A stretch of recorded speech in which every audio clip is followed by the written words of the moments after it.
Hi అండి, అందరికి నమస్తే. ఈరోజు ఏంటంటే పెసరపప్పు క్యాబేజీ వండుతున్నానండి.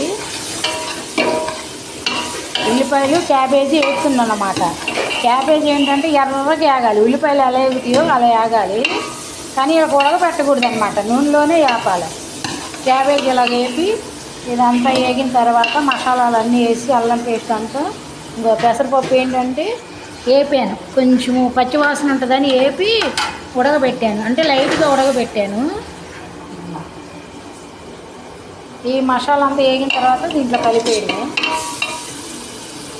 ఈరోజు ఏంటంటే బంగాళదుంప వాడలేదు, ఒట్టి పెసరపప్పు క్యాబేజీ వాడుతున్నాం. ఇంకో రైస్ కూడా అయిపోవచ్చింది, ఎసట్లో వేసాను బియ్యం.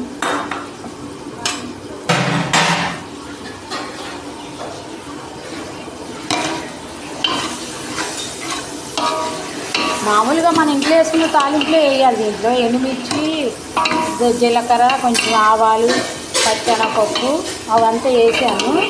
ఇదేంటంటే ఎర్రగా వేగాలి, మన ఉల్లిపాయలు ఎలా ఎగుతాయి ఎర్రగా, అది వేగిన తర్వాత ఉంచాలన్నమాట.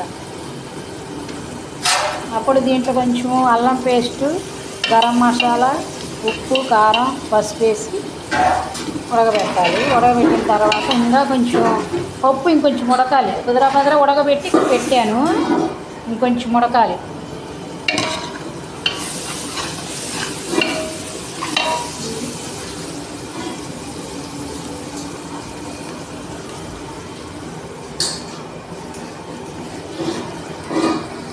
ఇంకోండి మసాలా అన్నీ వేస్తున్నా.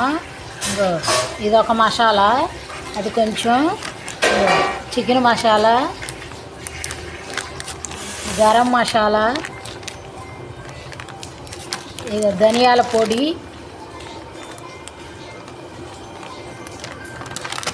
కొంచెం పసుపు ఆల్రెడీ పప్పులు వేసాను, కొంచెం కారం,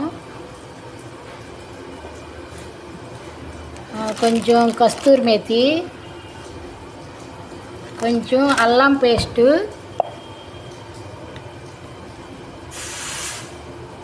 అదండి అన్నీ దాంట్లో మిక్స్ చేసి వేస్తానన్నమాట. దాంట్లో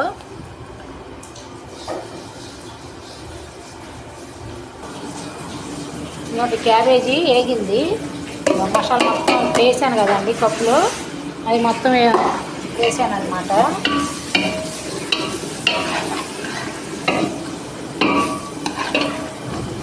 ఇప్పుడు ఏం చేయాలంటే మళ్ళీ నీళ్ళు మాత్రం పోయకూడదు, అప్పుడే బాగా వేపాలన్నమాట. కొంచెం ఈ కప్పుతో కొంచెం నీళ్ళు వేసుకుంటూ వేపాలి, మాడకుండా ఆ మసాలా వాసన పోయేదాకా వేపాలన్నమాట.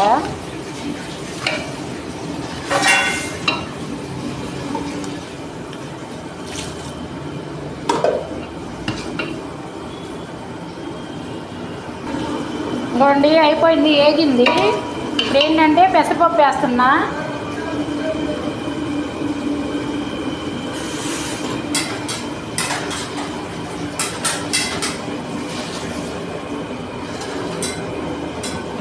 ఇంకోండి పెసరపప్పు కలిపేస్తున్నాను.